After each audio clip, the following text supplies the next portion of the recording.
За унтахын газ нэг бичлэг хийчихье. Өдөржингөө нэг өвсөө бооцсон ажил дээрээс нь болохоор хүмүүстэй байгаа даа шүү. За хүмүүсээ ойлгоорой. За өнөөдөр бүгдээр юу ярих вэ гэхээр сая Solo Chiyug Singles Inferno гин season 4 гарсан. Тэгээ би сая шөнө ажил дээр 3 ангийн үтсэн. Тэгээд одоо айгүй их таньдаг царайнууд. Угаасаа л трейлерын цацагдсанаас хойш айгүй их таньдаг царайнууд байгаад байсан бохгүй юу? Тэгэхээр яг хинүүс байгаад байна гэж бодоод жоохон хайж сургаллаа.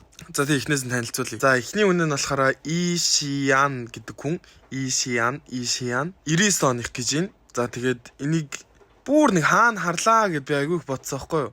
Тэгээ би эхлээд хаана харлаагаа бодохдоо зүгээр Produce 1-ыг дээр гардаг нэг хамгийн анхны нэг ending fair-ыг үзүүлсэн гэдэг нэг охин байсан шүү дээ. Тэгээ тэрнтэй айгүй адилхан харагдаад байна гэж бодсон чинь манай надаас чат ирээд наад чи нөгөө хин штэ гэдгсэн чинь хин байсан бэ гэхээр 2017 онд Idol School-д орж исэн. Тэрний ардаас Produce 48-д орж исэн. Жоо Юри гээд саяны нөгөө нэг хинтэй хамт Squid Game дээр нэг охин байгаадсан да жирэмсэн 222 илүү 333 билүү. Тэрнтэй хамт нэг entertainment-аас ингээд audition show-нуудад орж исэн нэг охин байж таарсан. Ишиан гэдэг нэртэй.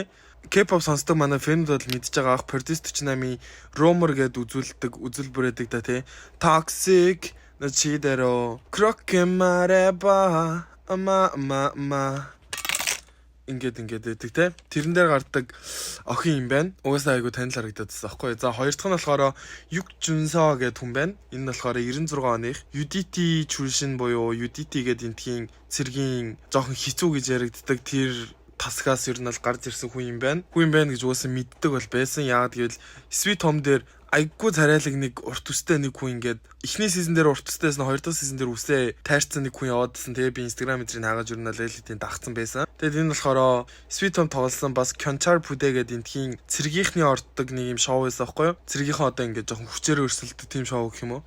Тэрэндээс орж исэн хүн байна. Жүнсо.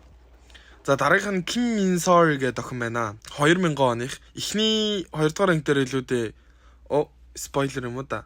Юг Жүнсотой хамтдаа Чонгукдо Heaven Hotel руу хамтдаа явсан охин, жоохоо охин байна 2000 оных гэдэг чинь. Яг надаас ихчлээ гэхдээ жоохоо охин байна. Тэгээд энэ болохоор Solo Chiyug 3 дээр орж исэн Юн Хажон гэд бүсгүй байсан да тий ихч охин байсан хүн байсан да тий энэ үнтэй хамтдаа ингээд миссийн шоуууд ороод ингээд нэг дугаар нэг төрлөөс ингэж орж ингэж нэг 2 дугаар байр авсан юм уу мэдгүй нэг 3 дугаар байрч авсан юм уу мэдгүй ярьсан зүгтээ орж амжилт үзүүлсэн охин байна. Тэгээд одоогоор шоун дээр болохоор анонсер хийдэг гэж бол гарсан. Гэхдээ жүжигчин анханасаа яг одоо анонсер хийж байгаа гэсэн өмнө жүжигчин байсан гэсэн үг. Тэгэхээр ер нь бол Юг Жүнсо жүжигчин, Kim Min-sol жүжигчин, тэгээд дараагийн хүмүүс бүгдээрээ жүжигчин гэж ер нь ойлгочиход болно миний дараагийн хэлэх хүмүүс. За дөрөвдөг хүн маань Chang Tae-woo гэдэг хүн байна. 1994 онд төрсэн юм байна. Энэ болохоор 연애의 참견 гинөө нэг солонгос нэг юмд ороод кино ч юм уу юу чи нэг жүжигэн драма ч юм уу мэдгүй нэг жүжигчин юм байна. Тэсnэлээ энийхэн ардаас жоохон Хонконгод жоохон алдартай болоодсэн гинэ тэр зүг рүү. Тэгэн гутлаа шууд гадаад руу гараад тэгээ гадаад кинонд журнал тоглоод эхэлсэн юм байна. Упа гэдэг нэртэй Хонконг кино. Энэнд анх тоглоод айгүй их алдартай болоод тэгсэн чинь Instagram-д хаагаад үзсэн чинь 520 мянган дага гэжтэй өөй. За дараагийн нь болохоор Чон Южин гэдэг охин байна.